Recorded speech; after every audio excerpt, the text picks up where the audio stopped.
ውድ ወንድሜ ላንተ የሚፈቀድልህ ከብር የተሰራ ቀለበት ብቻ ነው አንገት ላይ ማንጠልጠል የለብህም ሴት አይደለህማ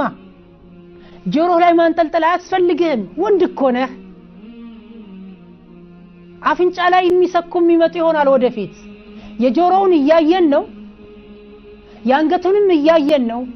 ከብር የተሰራም ይሁን ከወርቅ የተሰራም ይሁን ከብረት የተሰራም ይሁን ከሽቦም የተሰራ ይሁን ከእንጨት የተሰራ ምንም ነገር ሙስሊም አንገቱ ላይ አንጠለጥልም ምንም ነገር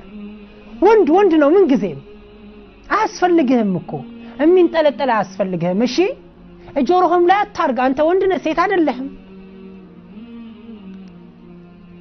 ነን ሙስሊሞች የሆኑ ህይወታቸውን የረሱ የሆኑ ጆሊዎች ነን የሚሉ ሐቂቃው ግን ፋራዎች የሆኑ እነሱ ስላንጠለጠሉት አንተ አታንጠልጥል አንድ ኳስ ተጫዋች በቴሌቪዥን መስኮት ስላየኸው ብቻ እሱ አንጠልጥሎ ከሆነ አንተ ማንጠልጠል አለብህ እንዴ ያንተ ሮል ሞዴልህ ረሱላህ ናቸው ሰለላሁ ዐለይሂ ወሰለም እሳቸውን ብቻ ተከተል ያንተ ሞዴሎች ሷሃቦች ናቸው ሷሃቦች ሰምተህ ታውቃለህ አንገታቸው ላይ ያንጠለጠሉ አንዳንድ ወንድሞቻችን ሱብሃንአላህ አንገታቸው ላይ ሰንሰለት ያንጠለጥላሉ ያ ሐቢቢ አንተ አያስፈልግህም ጸጉራቸውን የሚሰሩ ወንዶች አሉ ላ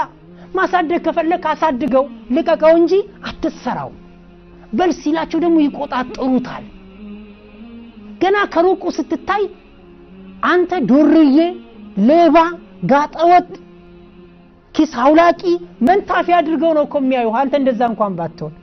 ፊዚካልህ አለባበስህ ጸጉርህ ማንነትህን ይገልጻል አንድ ጊዜ ያሳፍራል እኮ ጸጉሩ ተቆጣጥሮ ሱሪው አስፋልት ጠራጊ የሚመስል ስሙ መሐመድ ሲሉ ሱብሃንአላህ መሐመድ ነው እንዴት ይላል ያ ሐቢቢ አንተ መሐመድ ነህ አንተ አህመድ ነህ አንተ ጀማል ነህ አንተ ኸድር ነህ እንደ ስሞቻቸው መልካሞች ነው እኛ እኮ እስልምናን ስናንጸባርቅ በፊዚካላችንም እኮ ማንጸባረቅ አለብን ፌሳችን ራሱ የሚሰጠው ዳዋ ነው እኮ አለባበሳችን ስለዚህ ወንዶች አንገት ላይም እጅ ላይም ጣት ላይም የሚደረግ ነገር የለም ጣት ላይ ብቻ ከብር የተሰራ ቀለበት ካስፈለገህ ነው እሱ ነው